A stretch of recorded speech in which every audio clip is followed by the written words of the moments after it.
Sorry to all my Australian fans. Your boy is gonna get his head ripped off. Khabib's cousin, training with bears in the mountains of Russia. Yeah, bro. It's chalked.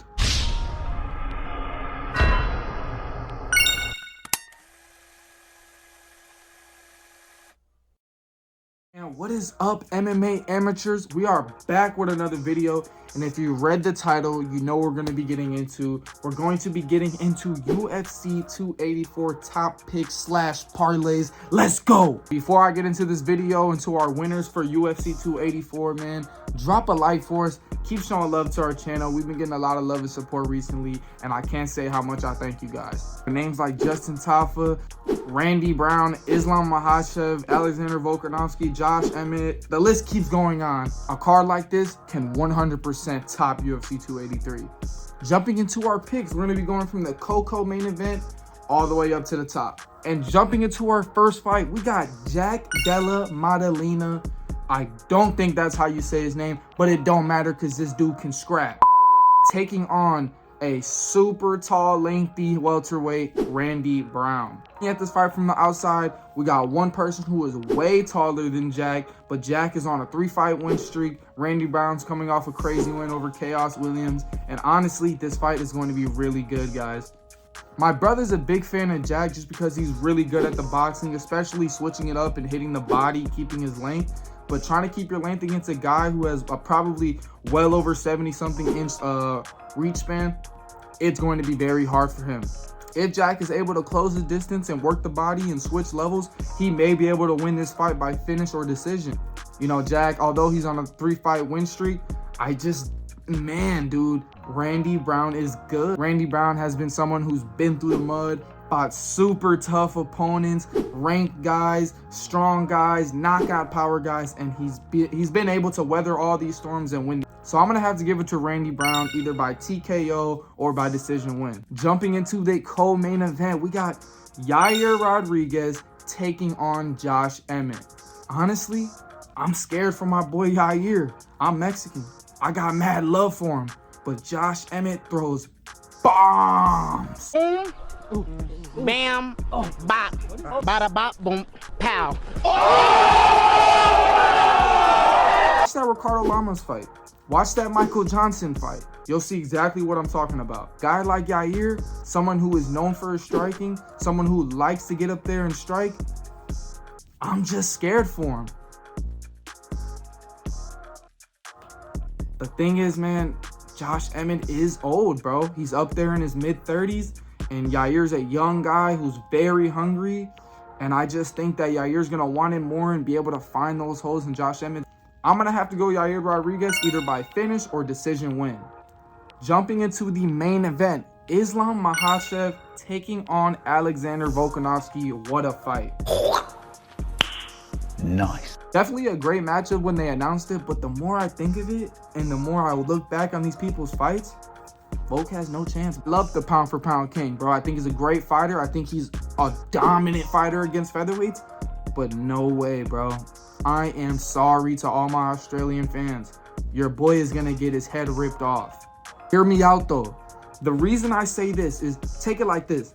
Brian Ortega, a true featherweight, was able to put Alexander Volkanovski in a guillotine choke and also a triangle. And not just like a put it in and they slip out. He's sitting in these positions for a good 10-15 seconds, squeezing. You know, he doesn't have enough strength to put it on there. Even in the triangle, with a guy like Islam Makhachev, you are not getting out of there. I'm telling you right now, Islam Makhachev, 9 out of 10 times in Brian Ortega's position, choking Alex out. Easy. You know, all respect to Alex. You know, he truly is the pound for pound king, especially challenging a dude who walks around like 175. You know, he's going up a weight class because he wants to be a legend. I respect him for that. But man, dude, you gotta identify game, bro. And Islam Makhachev, bro, has game. Okay. Striking's way better. His cardio is great. His wrestling is great. His submissions is great. And against a guy who fights regularly at 145, yeah, bro, it's chalked.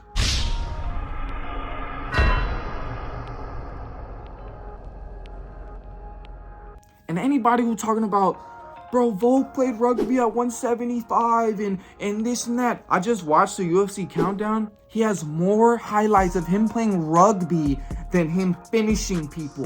While on the other hand, Islam is sitting there taking people into deep waters, murking them. That right there was a red flag for me, and I think they literally pulled up the rugby clips to show that he can hang with bigger dudes. But trust me, rugby and mixed martial arts are two different. I got Islam Makhachev first or second round finish. Those are my picks for the video. My brother's coming up here next. Make sure you drop a like, turn your post notifications on, and I'll see y'all soon. What's up, MMA amateurs? How you guys doing? I know you guys just heard Frank's predictions and his parlay. These are going to be my predictions. All I'm saying is we need to cut of that money if you do win some bread, all right? I'm going to put my Cash App in the description. Man, we made it. UFC 284 is here, man. Second pay-per-view of the year, and then this pay-per-view is fire. I mean, we got some crazy good fights on here. It kind of sucks that Robert Whittaker and Paulo Costa are not going to fight. But I mean, it is what it is. I think they moved that for a later date. I'm not 100% sure. But man, that would have been crazy if that fight was on here. Either way, despite all that, this pay-per-view is still going to be fire. Well, let's get into this first fight. We got Jack Della Maladera versus Randy Brown.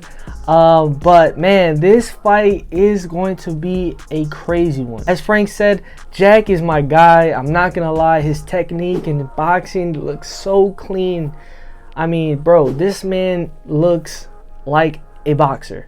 I mean, his last fight, the body shots going up to the top, you know, just remind me of, like, I felt like I was watching a boxing match, man. You do got to take in consideration that this guy is the smaller fighter.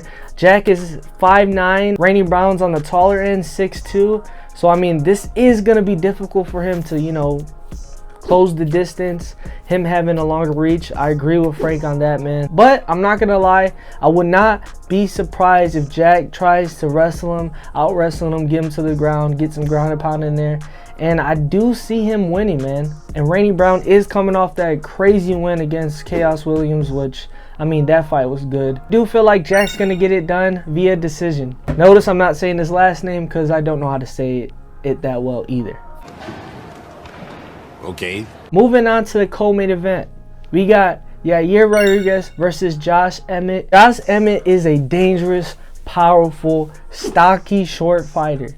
Then you got Yair on the other hand, which has this unorthodox striking. I mean, he uses every limb in his body to try to knock you out. I know we all remember that crazy knockout that he did against Korean Zombie. I mean, that is one that you cannot forget. I really believe that Yair does have power in his legs, elbows. He just does anything he can to try to put damage on you. With that being said, we can't take Josh Emmett for granted. This man has power in his hands. Also, I wouldn't be surprised if he doesn't try to use some of that wrestling to get Yair to the ground. But all that being said, I gotta go with Yair Rodriguez with the W. I would say second round knockout. Now the main event. The main event that Islam is upset about because they haven't been promoting my boy as much. They haven't been promoting this pay-per-view as much. You know what I'm saying? He's been on the record saying, man, where's my highlight reels? Where's my interviews at? They over here promoting smack fighting. No one cares about it, bro. No one cares about it.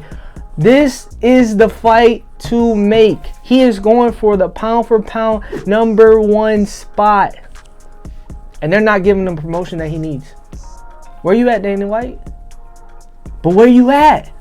He's gonna milli-whop Alexander Volkanovski, and everybody knows it. That's why they don't want to promote it, bro. It's gonna be light work. Light work, man. Come on, man. You can't sit here and tell me that this man is not gonna beat him. I'll tell you this much, is if Volkanovski beats him, biggest upset ever. Okay? And after that, I will never disrespect this man. If he beats Islam, I would never disrespect this man. I'm gonna be real with you. If he does.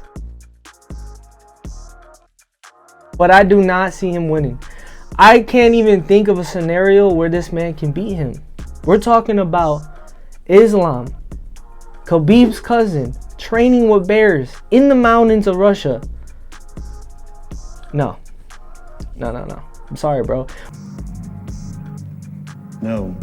We get it, you know what I'm saying? You're 210 when you're in rugby, yeah, you know, whatever. You hang with the big guys. Nah, not Islam. You can't do it, bro. I'm sorry, bro. It's just not going to happen. Volkanovski is going to be dragged into deep water, wrestled, constant pressure. Constant pressure. Then he's going to get submitted in the first. No, matter of fact, either the first or the second round. But I'm going to shoot for the second. Alright, I'm going to shoot for the second. I got Islam via submission, second round. That'll wrap up the video, man. Thank you guys for tuning in. If you watched all the way through to the end and you're here right now, you might as well hit that like, man. You might as well subscribe and hit that bell so you know when we drop more content. Appreciate you guys and catch you on the next one. Peace.